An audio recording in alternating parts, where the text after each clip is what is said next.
Merci à tous, on peut s'asseoir.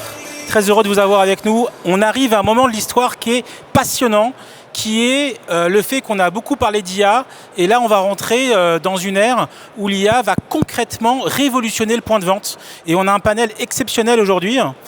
Et on a orienté ces discussions autour de 3 grands axes. L'IA au service effectivement de l'expérience client, l'IA effectivement au service des collaborateurs et des first line, et puis après, qu'est-ce que ça veut dire en centrale, au siège, pour nourrir la stratégie. Alors j'ai avec moi Dominique. Dominique, première question. Comment chez Leroy Merlin vous avez intégré et vous avez travaillé ces sujets d'IA au service d'un meilleur parcours et d'une meilleure expérience client? Merci Vincent pour ta question. Dominique Tran, donc patron de l'IA chez Leroy Merlin. Et j'avais d'abord envie de parler de Leroy Merlin. Donc Leroy Merlin, marque très connue au sein des Français. Elle fait partie toujours des enseignes préférées par les Français quand on parle de bricolage et leader sur notre secteur. Et du coup, ta première question qui porte sur nos clients est intéressante. Parce que Leroy Merlin, qu'est-ce qu'on vend?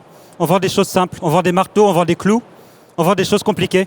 On vend des cuisines, on vend des salles de bain qui sont plus compliquées à poser que juste taper un clou avec un marteau. Et du coup, quand on regarde quand même ce qui se passe dans le monde de l'IA, on voit qu'il y a pas mal de choses qui se sont passées dernièrement. On voit des clients finalement qui se connectent à ChatGPT, qui posent des questions sur comment est-ce que je devrais poser ma cuisine, comment est-ce que je devrais changer ma chaudière, etc. Et donc on a quand même, grâce à l'IA, des clients qui sont de plus en plus augmentés et qui deviennent de plus en plus pertinents. Donc ça c'est bien, et nous ça nous oblige aussi à repenser nos parcours de vente et nos parcours de formation de nos collaborateurs. Mais aussi en parallèle, du coup l'IA ne peut pas tout faire. Et ça nous repose la question de finalement, où est-ce que nos conseillers de vente en magasin ont une valeur ajoutée et où est-ce qu'on a intérêt à les augmenter avec de l'IA. Donc par exemple, on a mis en place un simulateur DPE, donc de diagnostic de performance énergétique, où on a plusieurs milliers de simulations par mois de clients qui viennent tester finalement, est-ce que mon habitat il est économe en termes d'énergie ou pas. Donc tout ça grâce à l'IA. Ça, c'est vraiment un exemple concret et c'est important pour notre audience aujourd'hui de pouvoir constater que déjà dans la poche du client, il y a cette capacité d'accélérer sa connaissance et la préparation de sa visite. Alors effectivement, l'idée maintenant, c'est d'avoir ta vision, Stéphane, avec des fonctions qui sont très intéressantes. Elles sont à la fois sur le terrain et au plus haut niveau. Est-ce que tu peux nous rappeler un peu ton rôle et après ta vision effectivement de l'expérience point de vente? Merci, d'abord bonsoir à tous. Je ne sais pas si vous m'entendez parce qu'on a l'impression que vous ne nous entendez pas. Ok, super.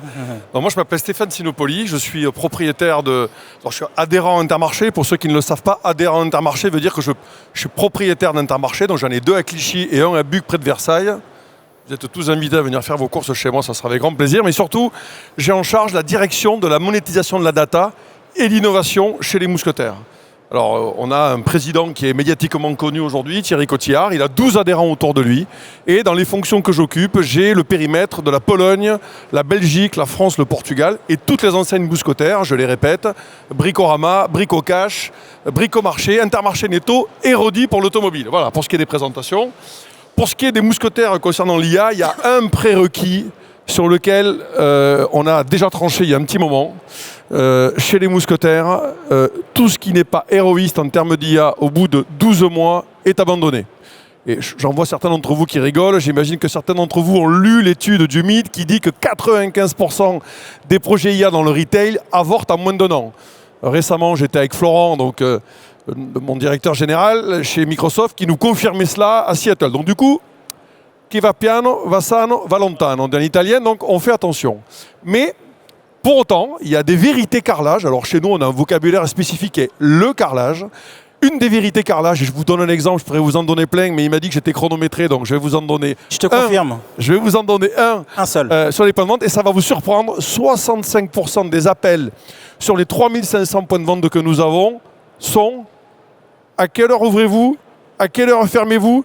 Et êtes-vous ouvert demain ?» Ça vous paraît débile, mais il n'empêche que répondre à des milliers d'appels comme cela, fois les 3500 points de vente, c'est des milliers d'heures par an jetées à la poubelle. Je pense qu'une IA conversationnelle pourrait répondre à cette question. Autre sujet qui nous préoccupe, surtout quand c'est nos propres deniers, nous avons, et vous êtes tous passés, j'imagine, par les caisses libre-service. Alors, certains d'entre vous vont détester, mais il se trouve que la nouvelle génération aime beaucoup. Eh bien, on a eu la désagréable, j'ai envie de dire, nouvelle de faire le constat suivant. Il y a 4 fois plus de démarques inconnues en caisse libre-service qu'en caisse classique. Et donc on va y mettre, on a signé un partenariat avec Diebold sur nos CLS, on va mettre des caméras. Eh bien on va suspecter par l'IA, on va regarder les gestes suspects. Eh bien quand il y aura un geste suspect, on stoppera le client et on regardera s'il a bien déchargé ses courses. Voilà, 2 applicatifs, j'en ai 20 à vous donner, mais je peux pas, c'est ça. On se voit en descente de scène tout à l'heure pour les 18 cas qui restent. Voilà. Giancarlo, vas-y. Bonjour à toutes et à tous. Donc, Giancarlo Miluccio, je suis le Chief Digital et Data Officer de Unibail Rodamco Westfield. Tu me permets, Vincent, je vais juste saluer les équipes data et digital parce que j'ai l'impression que la moitié avec ton fan club, de l'aile droite de cette salle soit toute Unibail. Donc, voilà. J'en profite pour les saluer. Voilà, bravo, on peut l'applaudir. Donc, Unibail Rodamco Westfield, une foncière leader dans le monde pour le développement et la gestion de centres commerciaux. Et aujourd'hui, du coup, comme vous pouvez l'imaginer, quand on pense expérience client, c'est la clé de notre succès. Donc, il faut que les gens, quand ils sont chez nous, soient bien, puissent passer un très bon moment, puissent profiter de leur moment shopping. Et du coup, l'expérience client est vraiment au cœur de notre stratégie. Heureusement que je ne bosse pas avec toi, donc Stéphane, parce que nous, on n'a pas été héroïstes au bout d'une année. Et heureusement, j'ai envie de dire, on n'a pas tout arrêté. On a passé l'argent. Donc on a continué. Aujourd'hui, je suis très content parce que du coup, le CEO de notre partenaire DGI est dans la salle, je le remercie. On a bossé avec eux pour avoir un nouveau système qui nous donne la possibilité d'avoir une visibilité complète sur tous les consumer journeys de nos consommateurs dans les centres, qui est quelque chose d'assez incroyable dans notre industrie où, auparavant, on s'occupait uniquement de savoir mais combien de gens il y a dans le centre commercial, sans avoir aucune visibilité sur mais qu'est-ce qu'ils font ces gens dans les centres commerciaux, qu'est-ce qu'on peut faire pour les mettre dans une situation de pouvoir vraiment profiter de leur temps chez nous. Donc cette solution est en place et du coup grâce à ça, aujourd'hui nous on est en mesure vraiment de réadapter, de repenser, retravailler l'expérience client pour que ce soit toujours la meilleure pour toute personne qui rentre dans nos centres commerciaux. Merci beaucoup. Alors on a eu des points de vue assez intéressants. Aurélien, tu es vraiment expert du sujet. Est-ce que tu peux en nous rappelant tes missions chez Vusion, nous donner une perspective par rapport à ça ? Alors, je ne sais pas si vous m'entendez. Oui, j'espère être expert. Un mot sur Vusion Group. Vusion, c'est le leader mondial de la digitalisation des infrastructures magasins par l'IoT et la data. Moi, je m'occupe de l'innovation, tout type d'innovation. Ce qu'on voit, nous, c'est que dans le monde, les irritants du commerce sont les mêmes pour tous les clients. L'affluence en caisse, mais aussi les ruptures de stock, les prix incorrects, le manque d'informations. Qu'est-ce qu'on vient nous proposer comme innovation centrale ? C'est la shelf intelligence, on pourrait même dire la spatiale intelligence. C'est le fait d'avec des mini-caméras, de prendre des photos toutes les heures et de venir voir tous les problèmes du rayon qui prendrait un temps considérable à analyser. Est-ce qu'il y a une rupture de stock ? Est-ce qu'il y a un trou ? Est-ce qu'il y a un problème d'exécution, de balisage ? Et en fait, en prenant toute la partie data du côté Gen, de Gen AI, on va pouvoir vraiment offrir aux collaborateurs un vrai focus sur ces irritants. Et on va permettre en fait aux clients d'avoir une expérience utilisateur qui va être centré sur lui et sur ce qu'il ressent. Donc ça, c'est vraiment notre focus principal, c'est l'expérience utilisateur par l'analyse des irritants. Et le deuxième focus, c'est de venir discuter avec cet utilisateur à travers notre programme qui s'appelle EdgeSense AI.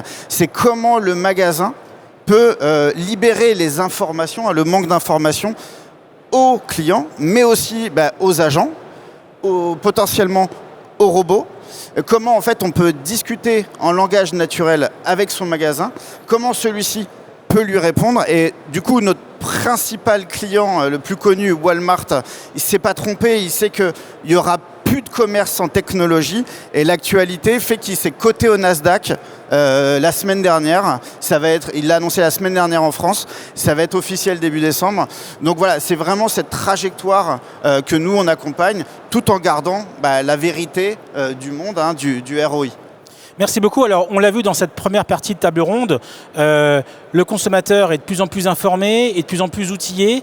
Maintenant, comment on aide les first line ? Comment on aide les équipes magasins pour être au niveau, quelque part, de ce consommateur augmenté ? Dominique ?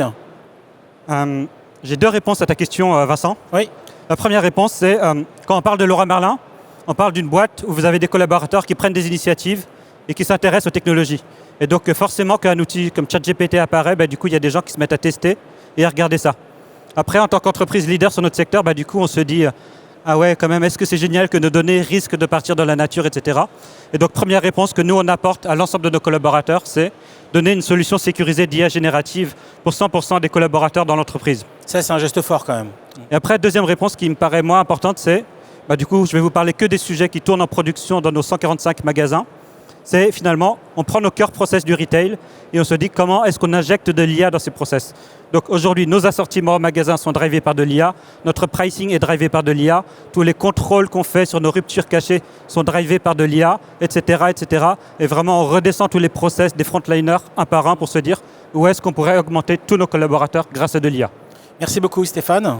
Alors moi, je trouve ça intéressant ce que disait Aurélien, effectivement, parce que notre métier est en train de changer. Il n'a jamais changé aussi vite que maintenant. Pour autant, je le redis, chez les mousquetaires, nous avons un positionnement de prix sur le marché qui fait qu'on doit toujours être les moins chers sur sa zone. Et pour ça, il faut faire attention aux investissements. Encore une fois, pas d'OPEX et pas de CAPEX fou. Ça veut dire quoi? Ça veut dire qu'on ne va pas faire de l'IA dans un bureau avec ça de moquettes et des belles chemises blanches. L'IA va partir du carrelage. Et à l'heure où je vous parle, il y a 14 points de vente qui sont en test au niveau national, avec des adhérents que nous avons clairement identifiés. Eh bien, on va s'adresser aux responsables frais, on va s'adresser aux responsables secs, on va s'adresser au directeur, à la comptable. Je vais vous donner quelques exemples. De quoi aurais-tu besoin pour améliorer ton quotidien? Quelle est la charge de travail que tu trouves inutile et finalement pour te dégager du temps pour faire justement un travail de qualité? C'est bien ça dont il s'agit. L'IA, il faut qu'elle amène de la création de valeur. Un exemple? Vous balancez une annonce pour un CV de comptable. Quand vous recevez 200 CV, s'il faut se palucher les 200 CV, ça prend un peu de temps. En revanche, si je screen et que l'IA me dit au fait, je t'en retiens 3 et vas-y, tu peux les appeler, voilà, un gain de temps considérable. Autre gain de temps, et je suis sûr que vous avez tous été confrontés à cela, bien souvent on arrive devant des rayons et ils sont vides. Et qu'est-ce qu'on dit aux clients? Rien. Eh bien, sortir une affiche sans faute d'orthographe. C'est la base. Une première, vous allez voir, celle-là déjà, elle n'est pas facile à faire. Sortir une affiche avec un peu d'humour pour dire écoute, on est vide, mais tu sais quoi, reviens dans 2 jours, les œufs vont revenir. Je pense que vous avez tous galéré pour acheter des œufs récemment. Eh bien, du coup, on crée quoi? On crée un lien avec le client. Bien sûr. Mais refaire 4 fois l'affiche, ça va prendre 20 minutes pour annoncer que les œufs vont revenir, je pense que l'IA pour nous aider. Par exemple. Autre sujet, les points de vente sont souvent confrontés à des questions pour l'amont, RH, encaissement, comptabilité, logistique, livraison. Il n'est pas idiot de dire qu'on va y mettre un agent conversationnel qui va lui répondre. Au lieu de poireauter 3 heures avec une messagerie qui vous dit patienter 5 minutes, j'ai l'impression qu'on peut gagner en moyenne, on a compté entre 800 000 et 1 million d'euros par an, total point de vente. Donc, c'est cette deuxième question que tu nous poses. Le but, c'est chercher de la productivité pour être toujours les moins chers sur sa zone. Voilà. C'est très clair, merci beaucoup. Giancarlo. Alors, moi, j'ai pas de force de vente, du coup, parce que nous, on vend rien. Mais j'ai des équipes qu'on peut appeler équipes terrain qui profitent de manière très, très importante de toute la plateforme data qu'on peut leur mettre à disposition. Et du coup, je pense à mes équipes dans les centres commerciaux. Et ça, par contre, là, je vais casser un peu une croyance historique où la data et l'IT ne bossent pas bien ensemble. Ça, c'est vraiment grâce à mon équipe, à l'équipe IT. D'ailleurs, je vois ma DSI dans la salle, que je salue, qu'on arrive à mettre à disposition tous ces insights à nos équipes dans les centres commerciaux pour qu'ils puissent mieux exploiter et mieux servir nos consommateurs dans les centres. Mais il n'y a pas que ça. On a toutes les équipes leasing et Rise, notre agence Retail Media, qui bénéficient aussi énormément de ces données et qui transforment leur métier grâce à l'IA et à l'intelligence qu'on leur met à disposition. Donc, par exemple, les équipes leasing aujourd'hui, ils arrivent à avoir une nouvelle manière de parler aux retailers. Ils arrivent à créer une nouvelle relation. Pourquoi? Parce qu'on ne parle pas que de mètres carrés et de loyer au mètre carré. On parle de productivité, on parle de visite, on parle de consommateurs, de profil consommateur. Ça change complètement la manière qu'on a d'interagir avec nos retailers, d'interagir avec nos partenaires. Et ça donne beaucoup plus de maturité et d'intelligence à nos équipes leasing. Donc, on est ravis de bosser avec. Et pareil pour Rise, aujourd'hui, notre agence Retail Media, c'est le média, en fait. C'est comment on peut mieux valoriser tous nos assets publicitaires au sein de nos centres. Et grâce à cette technologie qu'on a mis en place, on a cette capacité de compter, qualifier les audiences qui sont face aux différents assets publicitaires. Et ça, c'est très nouveau et presque, j'ai envie de dire, une innovation vraiment majeure dans le champ du DOH, donc de Digital Out of Home. Cette capacité à traiter un asset publicitaire dans un centre commercial comme du digital, comme un écran digital. Donc, ce n'est pas des forces de vente, mais ce n'est pas partout. Merci beaucoup. Aurélien, là on est au cœur du sujet, accompagner les forces de vente. Et on est au cœur de ce qui me tient à cœur, c'est ce que j'appelle le collaborateur augmenté. Alors, moi je dis qu'il est augmenté parce qu'on lui réduit sa charge cognitive. En fait, l'IA va nous permettre de trouver beaucoup plus d'actions à faire en magasin. Et donc, on va devoir lui condenser ses actions et on va devoir vraiment le guider parce que sinon, il ne va pas s'en sortir. Mais l'IA va révéler l'invisible. Typiquement, sur une photo, je vais voir qu'un produit est présent. La position de stock de ce produit est à 0. Si j'avais dû le faire avant, j'aurais dû scanner tous les produits et tout regarder. Là, je vais dire, attends, va faire un inventaire. En termes de retail média, je vais être capable de dire, tiens, ce produit-là, il n'a pas bougé depuis 4 heures et pourtant tout le monde le touche. Donc est-ce que je ne dois pas faire une promotion ciblée? Donc en fait, le fait de condenser ces informations, de révéler des nouvelles informations et le fait de rendre le magasin communicant, ça va nous amener à même repenser la manière dont le collaborateur travaille.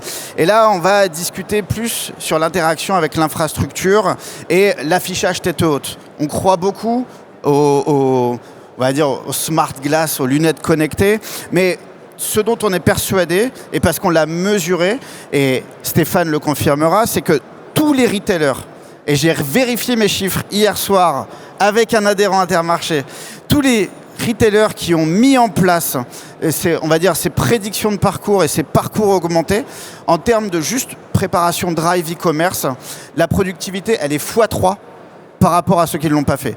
Donc c'est vraiment hyper important aujourd'hui d'embrasser cet invisible, mais de ne pas l'accueillir n'importe comment par un collaborateur, de vraiment baliser les parcours.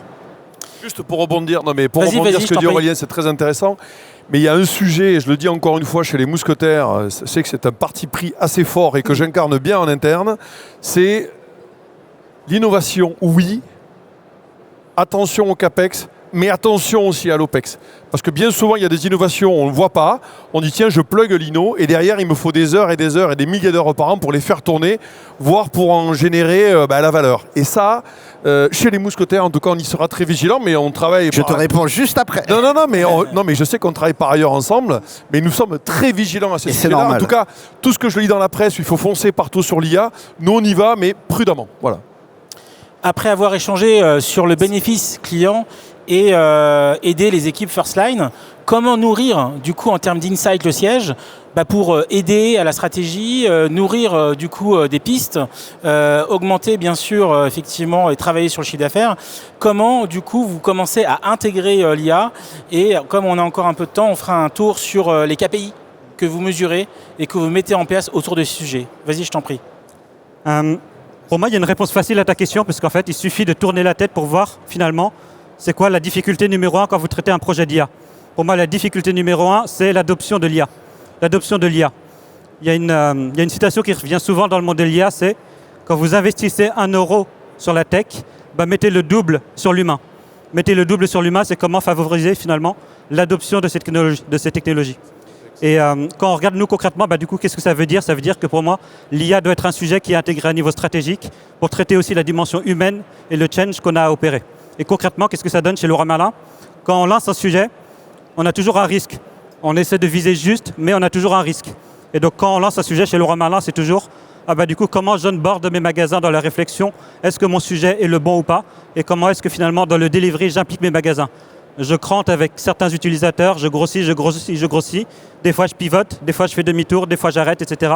Et vraiment, cette phase d'adoption, je pense que c'est la phase la plus compliquée, parce que c'est aussi la phase où on vient changer les habitudes, où on vient des fois dire aux personnes, du coup, on a découvert des trucs un peu différents dans le cadre du build du projet. Et je pense que c'est vraiment l'enjeu qui est le plus important. Et donc, nous, à chaque fois qu'on a un projet d'IA, le KPI numéro 1, c'est comment est-ce que ça prend dans les équipes ou pas. Très bien. Stéphane, tu es dans une posture intéressante avec des points de vente et en même temps une présence au siège. J'ai les deux, Comex. effectivement. Alors, je passe 2-3 jours par semaine au siège, effectivement, bénévolement. Hein, c'est comme ça chez les mousquetaires.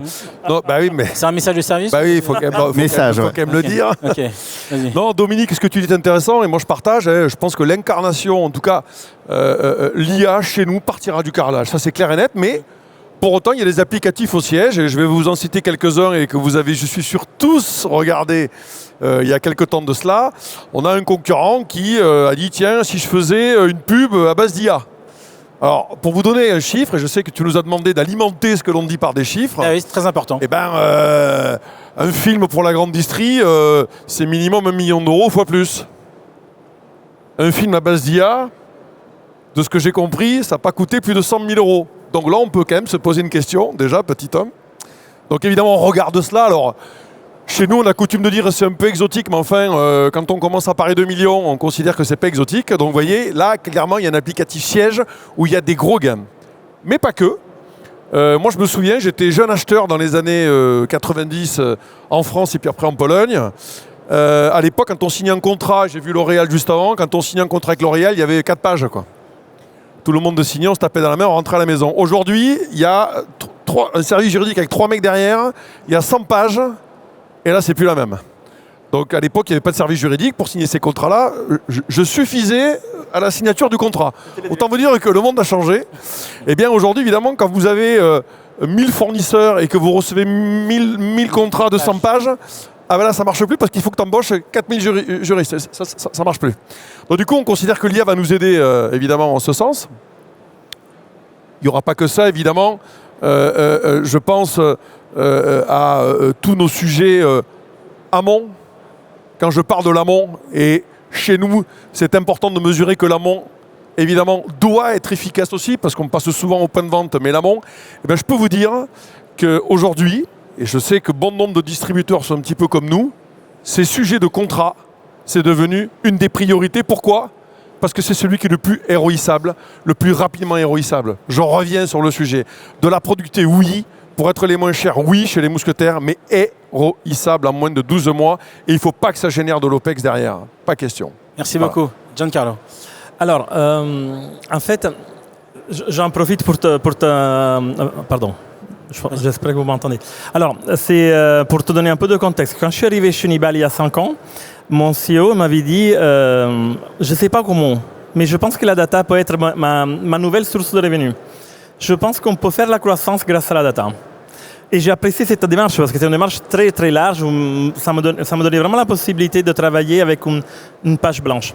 En revanche, il m'avait dit, touche surtout pas à notre business historique. Ça, on sait faire.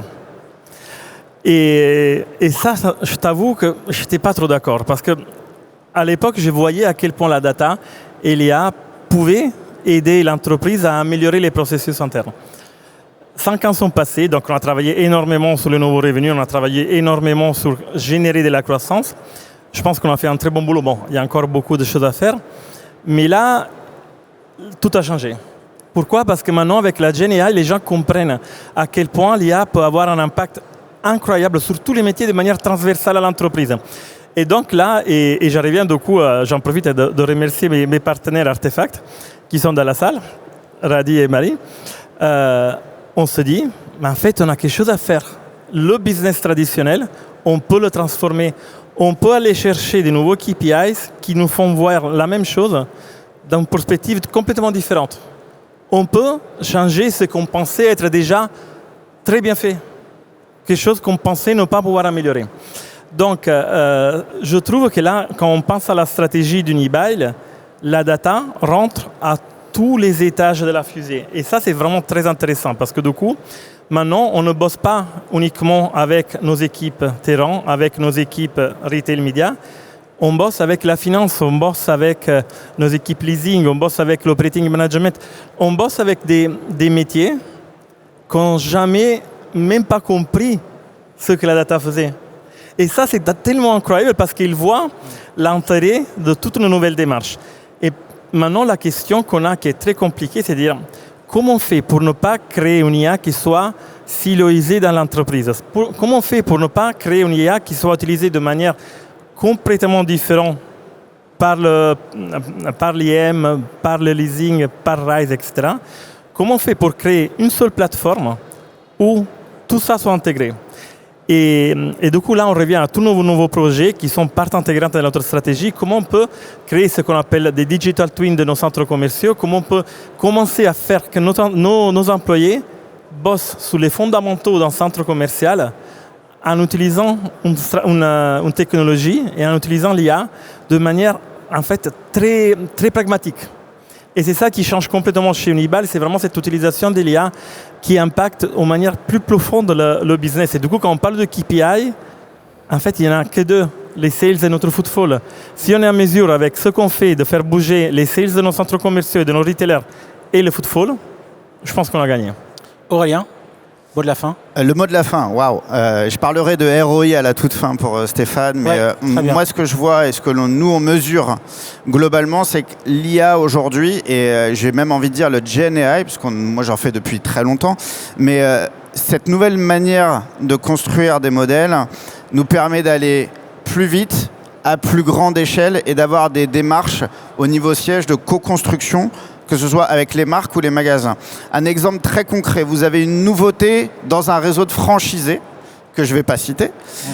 Vous voulez mesurer l'impact de cette nouveauté, vous dites voilà, les top 10 des meilleurs magasins qui la vendent, spatialement, cette nouveauté, elle est sur la tablette numéro 3 de la gondole de l'allée A, gondole numéro 4, en 2 facings. Et donc, on vous suggère de potentiellement adopter cette bonne pratique. Au-delà de ça, tu veux dire quelque chose, Stéphane? Non, je dis que, mais moi, j'écoute avec beaucoup. J'adore la tech. Dans notre métier, il n'y en a pas. Donc, évidemment, quand elle arrive, c'est génial. Mais bien souvent, elle est pour remettre à niveau les plus mauvais. C'est vrai. Non, mais je dis quand même, nous les indépendants, attendez, vous avez vu la presse, les mousquetaires, on est sur la balle, on compte bien être du numéro 1. Donc du coup, évidemment, l'IA permet de mettre à niveau les moins bons. Mais 2, si c'est pour générer de l'OPEX, il faut toujours faire attention. C'est juste... Justement, moi, je voulais parler de notre partenariat avec Nielsen et Média Performance parce que je voulais rebondir sur ce que disait Giancarlo, c'est qu'on arrive à transformer le magasin dans un média. C'est devenu un média. Bien sûr. On va voir ce qui ne bouge pas, on va être capable de mesurer avec Digiz ou avec nous, mais quel client reste devant un produit, par quoi il est attiré. Et donc, on va être capable d'avoir de la pure marge en revendant des espaces publicitaires. Donc, on va financer déjà des projets. Mais surtout, nous, Vusion, on s'interdit d'être esclave d'un hyperscaler. C'est-à-dire que même si ça peut paraître sale, on décide d'aller très deep en fait sur la tech. Et là, c'est vraiment mon autre casquette un peu geek, mais qui va dire on va aller vraiment sur les couches retrieval, GPU. Et l'idée, c'est de faire des solutions que les retailers peuvent se payer. Ça, c'est très important. Voilà, on parle des lunettes là tout à l'heure, ça peut paraître futuriste. La lunette qu'on a sélectionnée coûte 300 €. Accessible. Un Zebra coûte beaucoup plus cher. Bien sûr. Et donc, quand on fait ce genre de projet-là au niveau du siège, qu'on mesure le NPS, Captana, en termes juste de NPS satisfaction client, on va avoir des taux de retour qui vont être de 2 à 4 points de NPS supplémentaires. Donc, on est vraiment dans le concret et on est dans quelque chose que les franchisés et les gros retailers peuvent s'offrir. Stéphane, il reste 1 minute. On n'est pas franchisés, on est propriétaires, nous. C'est la encore mieux. Je suis désolé, je le dis au passage. Mot de la fin. Donc, tu parlais du média. Moi, je me souviens avec Florent Martini qui est là, donc le directeur général de la direction de la modélisation de la data, avec qui je travaille en binôme. Nous, on est en train d'installer justement les médias performance des écrans. Alors nous, dans mon périmètre, j'ai EOR du data sharing à Bruxelles. On a le retail média, le projet Values, donc voilà, pour lequel nous avons beaucoup œuvré. L'audience de nos écrans, chez les mousquetaires, l'audience de nos écrans est supérieure au journal de 20h le dimanche soir. Bon, c'est pour vous dire que ce fameux média, il a une valeur. Et la question, c'est comment on va le transformer sans se tirer une balle dans le pied avec de l'OPEX de malade. C'est tout ce que je dis. Excusez-moi, j'insiste 3 fois sur l'OPEX, mais... Et pour pas payer trop d'OPEX, il suffit vraiment de contrôler les coûts que tu vas payer à Google, à AWS, à tout ça. Et c'est là où en fait une approche, on va dire, technologique. Nous, notre métier, c'est de driver de la complexité pour les clients. C'est pas juste d'être des wrappeurs de ChatGPT. Cette approche-là, elle peut paraître sale, mais elle est ultra importante d'avoir vraiment des geeks. Ouais. à côté des gens qui sont business, et ça va permettre que tous les projets, les 95%, ben voilà, on arrive peut-être à 30% qui passent en prod, et quand on respecte tous les profils, business, créateurs, industrialiseurs et geeks, en général, on arrive à mettre des projets qui vont Bravo, en prod. merci beaucoup. Ah, j'ai un message. Vas-y. Non mais un message à tous dans la salle. Non mais franchement. C'est important. Moi c'est pour vous parce qu'avec Florence, si on avait signé tout ce qu'on nous a présenté il y a 2 ans, on aurait balancé du pognon partout, on n'aurait rien qui fonctionnerait aujourd'hui. Moi je peux vous dire un truc, moi qui suis épicier, pour le coup je suis vraiment un épicier. Quand vous venez nous voir, nous et d'autres commerçants et d'autres entreprises, mais nous comme c'est notre pognon, on y fait évidemment beaucoup plus attention, rassurez-nous. Rassurez-nous, ne leur proposez pas des solutions de fous où les mecs ils vont dépenser un argent de malade, ils vont jamais en voir le retour. Et c'est comme ça que vous bâtirez votre crédit. Voilà. Merci pour ton franc-parler. On peut continuer les échanges pour ceux que ça intéresse sur la droite. Merci à tous pour ces partages de bonnes pratiques.